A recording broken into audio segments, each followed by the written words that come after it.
On a bright, bustling afternoon, golden sunlight poured into the small, worn-out diner where 14-year-old Ethan Carter worked part-time. His uniform was a little oversized, his sneakers slightly worn, but his heart was bigger than his struggles. As Ethan refilled a customer's coffee, his eyes caught a commotion near the register. An elderly black couple, dressed modestly but neatly, stood with worried expressions as the strict diner manager scolded them. "I'm sorry, but if you can't pay, you can't eat," the manager said, crossing his arms impatiently. The elderly woman clutched her purse, searching frantically. "I swear we had our wallet. We must have left it at home." The old man sighed, looking embarrassed. "We can leave. We don't want trouble." Ethan's heart clenched. Without hesitation, he reached into his pocket, pulled out a few crumpled bills, the little he had earned that week, and handed them to the cashier. "Here. Cover their meal," he said softly. The manager gave him a sharp look but took the money. The elderly couple turned to Ethan, eyes filled with gratitude. "You didn't have to do that, son," the old man said, voice shaky. Ethan just smiled. "It's okay. Everyone needs a little kindness sometimes." After thanking him profusely, the couple left, still shaken but deeply touched by the boy's generosity. Later that evening, as Ethan walked home through the dimly lit streets, something caught his eye. A brown leather wallet, half buried in a patch of grass near the sidewalk. Curious, he picked it up and opened it. Inside was an ID card. His breath caught in his throat. It belonged to the elderly man from the diner. Without hesitation, Ethan decided to return it first thing in the morning. The next day, just as Ethan was finishing his breakfast, there was a knock at the door. When he opened it, he froze. Standing there wasn't just the elderly man from the diner. Beside him stood a well-dressed gentleman in a tailored suit, holding a briefcase. A sleek black car was parked at the curb. The old man smiled warmly. "Ethan, my boy. I told you you'd be hearing from me."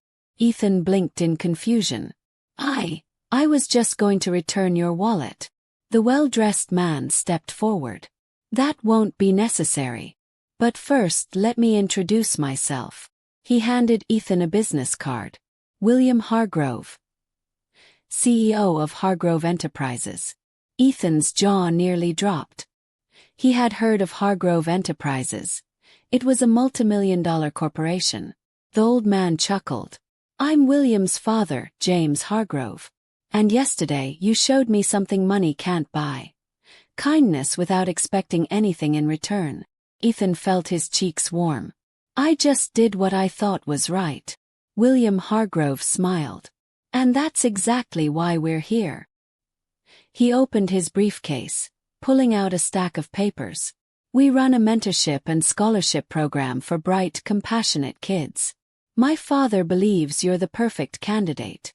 Ethan's heart pounded. "Wait, you mean?" James Hargrove patted his shoulder. "We want to help you, son. A full scholarship to the best schools, career guidance, and financial support. Consider it an investment in your future." Ethan's mother, who? Ethan stood frozen, staring at the business card in his hand. His mother, standing beside him, looked just as shocked.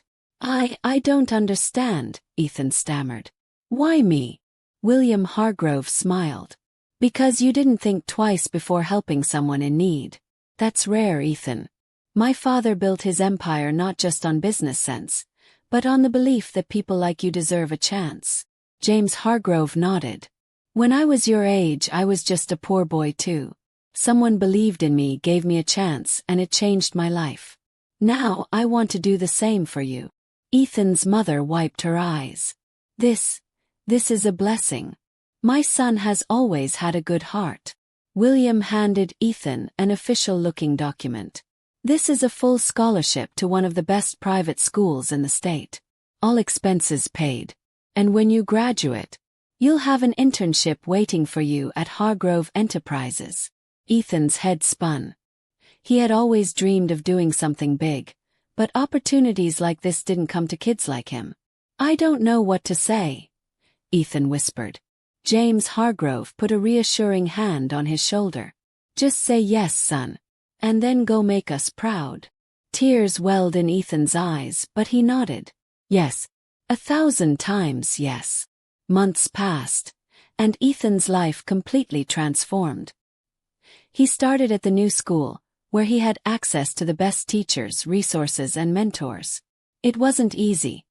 He had to work harder than ever, but he refused to waste the chance he'd been given. James and William Hargrove checked in on him regularly, becoming the father figures he never had. Years flew by, and Ethan didn't just survive, he thrived. He graduated at the top of his class and went on to college, where he studied business and finance. When he was 22 years old, he walked into Hargrove Enterprises, not as an intern but as a rising executive. One day, as he sat in his sleek office, he received an email. Subject: a boy in need. It was about a struggling teenager who had shown kindness to a stranger. Ethan smiled. He picked up the phone and called William Hargrove. "It's my turn now," he said. "I want to pay it forward." And just like that, the cycle of kindness continued. One act of goodness had changed his life, and now he would change someone else's. Years passed, and Ethan Carter's journey from a poor diner boy to a successful executive at Hargrove Enterprises became an inspiring story many admired. But despite his success, he never forgot where he came from, or the power of a single act of kindness. One evening, as Ethan walked through the halls of his office, he glanced at a framed photograph on his desk. It was the diner where everything had started, the place where he had paid for the elderly couple's meal. His thoughts were interrupted by a knock on his door. His assistant peeked in.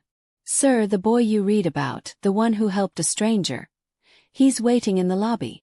Ethan straightened. "Send him in." A few moments later, a nervous teenage boy stepped into the office.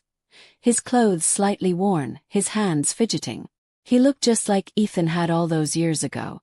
"Have a seat," Ethan said warmly. "What's your name?" "Jamal," the boy answered softly. Ethan smiled. "Jamal, let me tell you a story." As he shared his own journey, Jamal's eyes widened with amazement. When Ethan finally handed him an envelope, offering him the same scholarship and mentorship that had changed his life, tears filled the boy's eyes. "You're giving me a chance," Jamal whispered. Ethan nodded. "Just like someone once gave me one."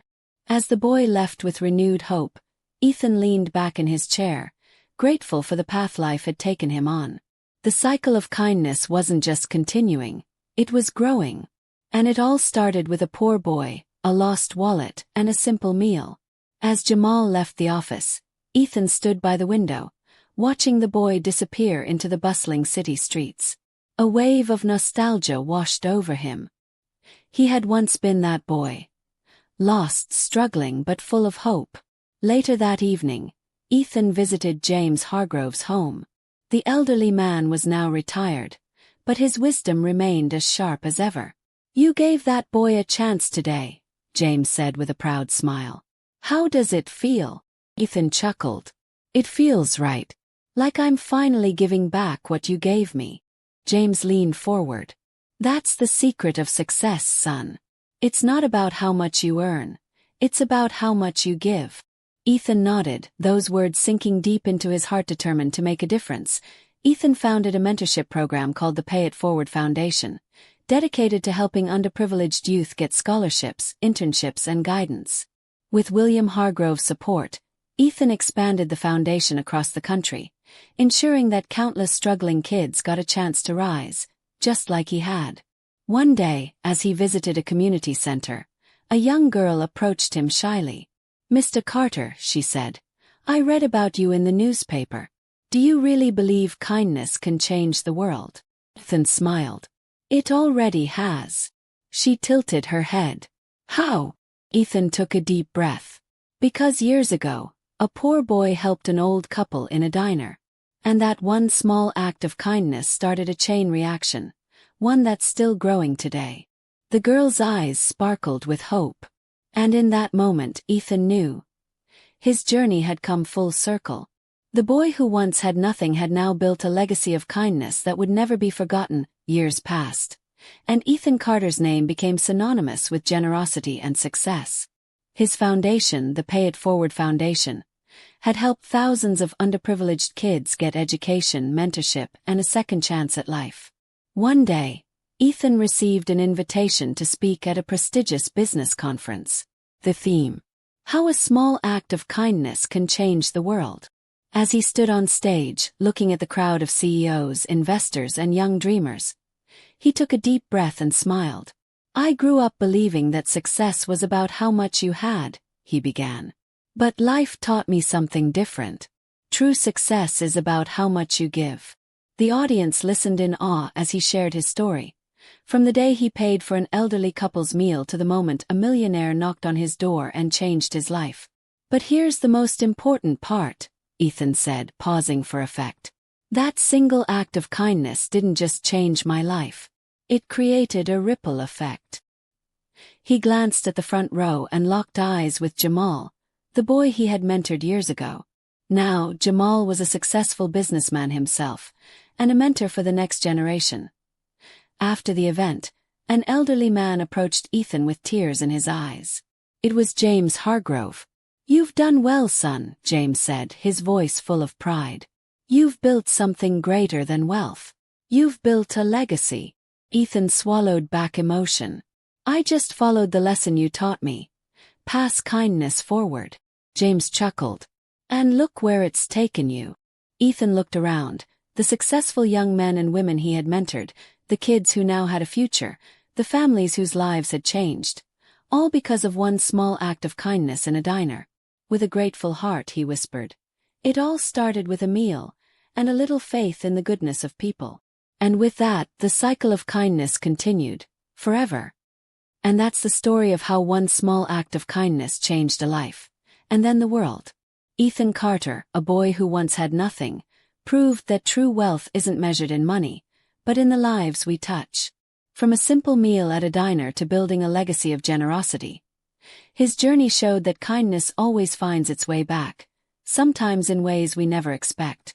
So, the next time you have the chance to help someone, don't hesitate. You never know whose life you might change, or how that kindness might come back to change yours. Because in the end, kindness is the only investment that never fails.